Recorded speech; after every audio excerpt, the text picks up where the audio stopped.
So now we're going to continue. We got cut off, but it's all right. Thank you, Jesus. Craig and Laurali, please continue. Okay. So we left off where we're detoxing off of the methadone. Okay, so we get off the methadone and my body couldn't handle it.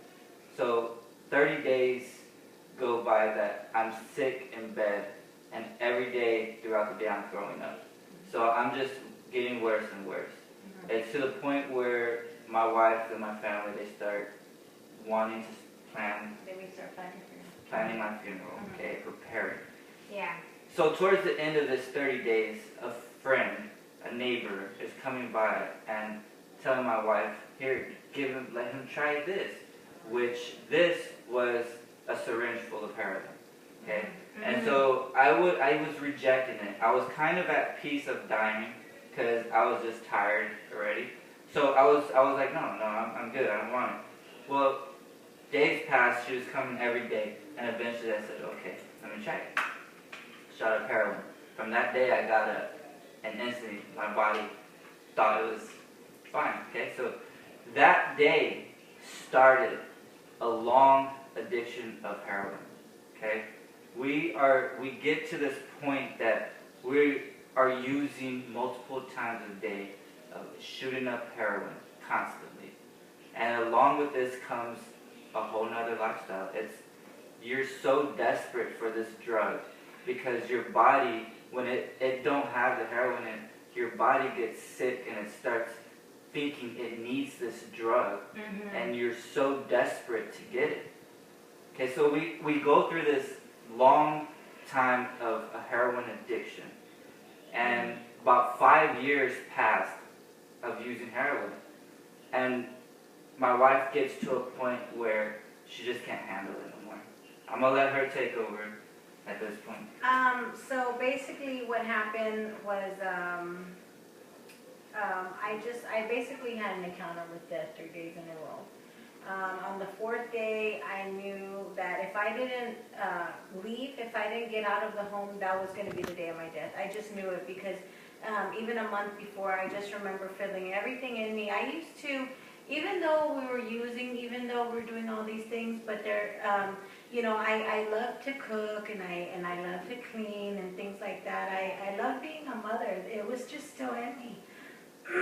But there was a day where it was dead in me.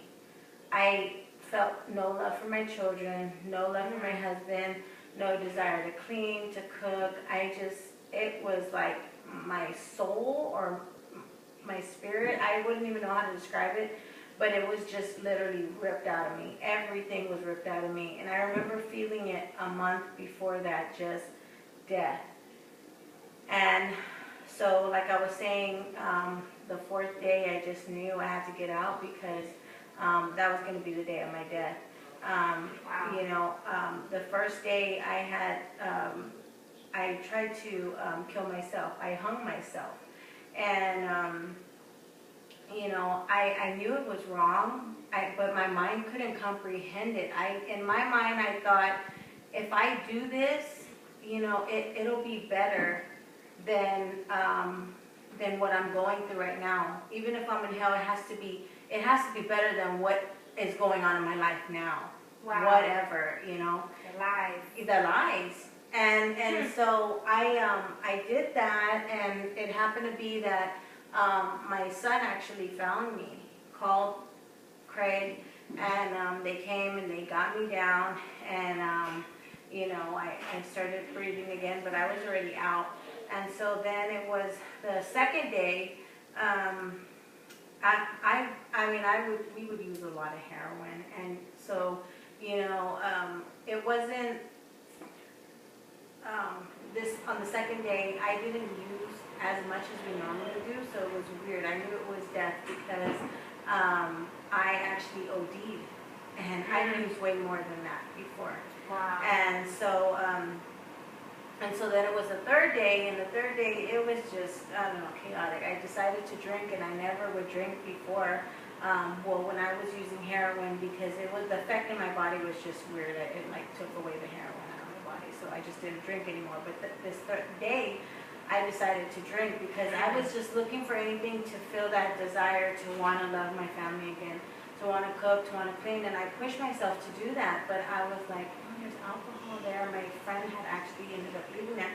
It'd been there for months, and I said, no, you know, why not? Just one shot, turned to 2, 3. Next thing you know, I finished the whole bottle.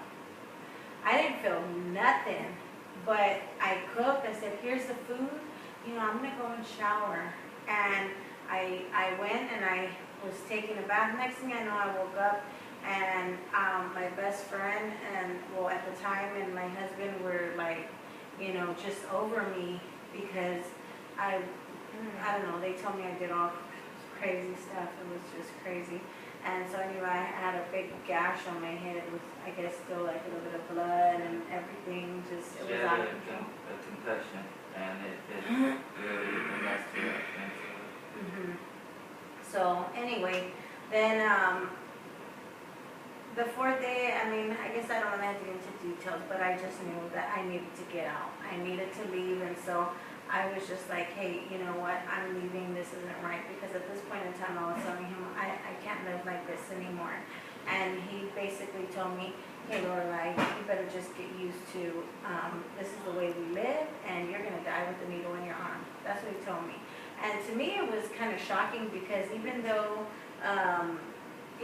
that he was talking to me like this, he was never like that really before. He still had love in there for me, but he got to a point where he was just, hey, it's a drug and that's what it is, and get used to it, Lorelai, you know.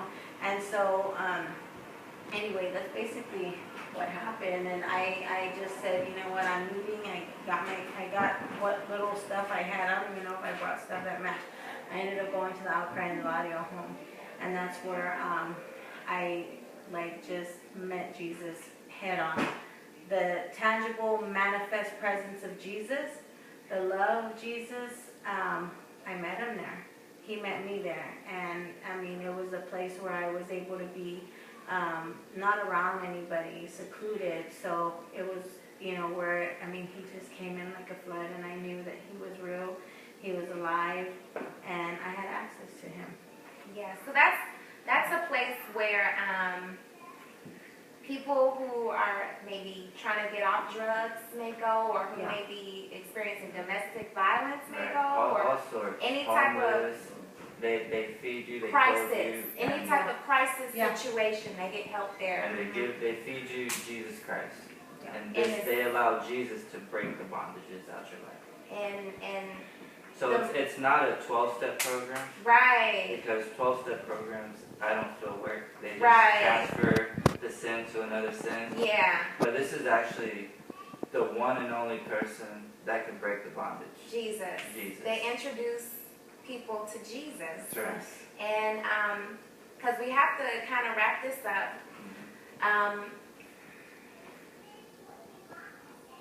What is the greatest gift that Jesus has given you?